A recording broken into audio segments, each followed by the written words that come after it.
Hi, Jack Stanley. I wanted to add a little bit more about steel needles, if I could.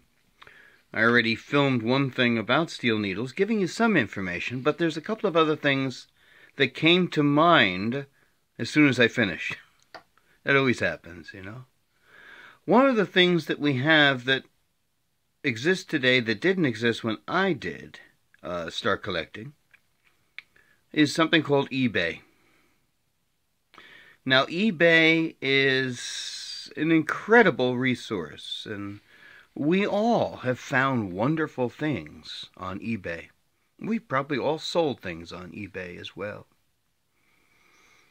But one thing that's very, very important, especially for newer collectors, and that is you might buy a phonograph via eBay.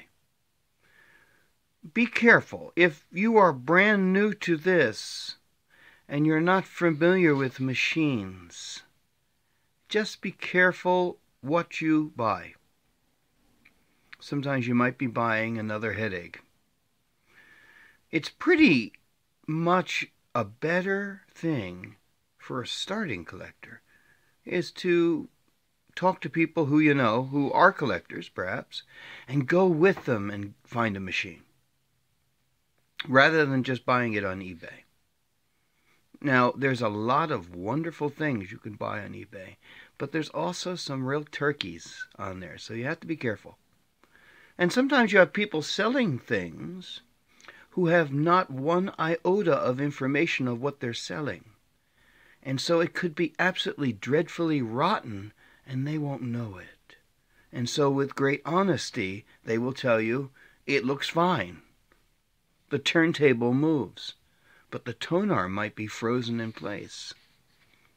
They'll probably say it needs some oil. They don't know. So just be very careful about that.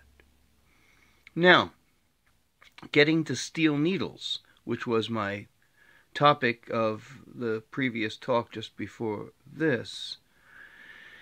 On eBay, a lot of times you will buy phonographs and it says it comes with a bunch of needles that were with it. Never use them. Throw them out. You may say, why? Well, you have no knowledge of whether those needles were used or not. And you're far better off getting rid of them and buying new needles. Then you could be sure. I mean, why take these needles that are with a phonograph that may have been just discarded after being used and take a chance on your records? So, please be mindful of that. That's a very, very important thing. And the other thing is, be careful how you buy, especially before you've learned a lot. There's another thing I'd like to mention to you, and that is something called the crapophone. Anybody who's involved in collecting phonographs will be well aware of the crapophone. And I will be honest that the crapophone is just that. Garbage. Please do not buy a replica. Now, there's things to look for.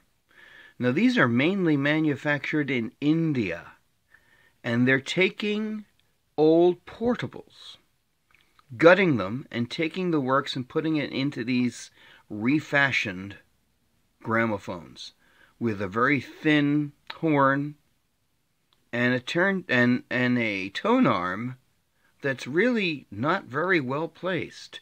I often see them sideways or kind of backwards or this, that, and everything else. They're disasters. Stay away. They are what we call them, crapophones. Yeah, you can probably get one for $200, and then you have $200 worth of garbage. Just stay away. Just something to be wary of. And you see them a lot on eBay. And there's a lot of other things on eBay that are seen that really aren't what they appear to be. So just remember that crapophones are bad. Needles that come with a phonograph are bad. Anything that has been with something for a long time that is disposable, I highly recommend as a new collector, when you get it, dispose of it. needles. And please, be careful what you buy. Be careful what you look at. Go with someone you know. Talk to someone you know. And if possible, if that person can go with you when you go to look at something or you're observing something, they can tell you things that maybe you don't know.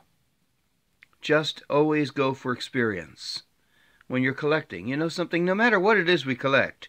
If you're with a stamp collector and you see a whole bunch of stamps, they'll say, garbage. They know.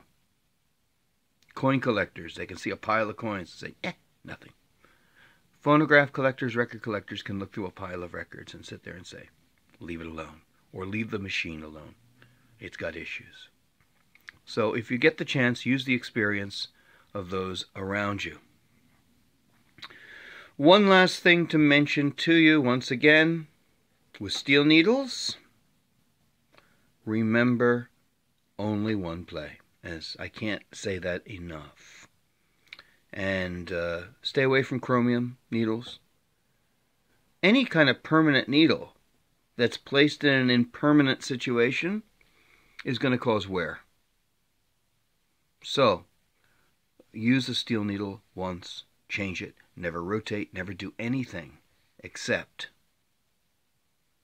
use it once and make sure it's new.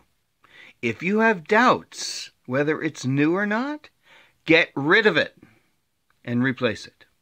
As I've said before, you can always replace needles.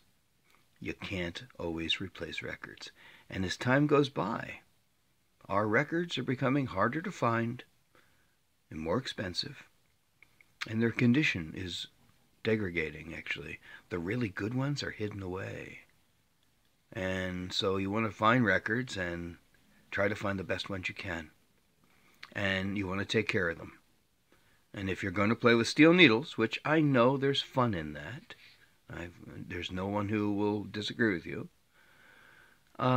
use a steel needle. But make sure you get an electric player too. Because some records are just too valuable, too rare, too delicate, too important to play repeatedly with a steel needle. Okay? So do that. Enjoy your collecting, and best wishes to you.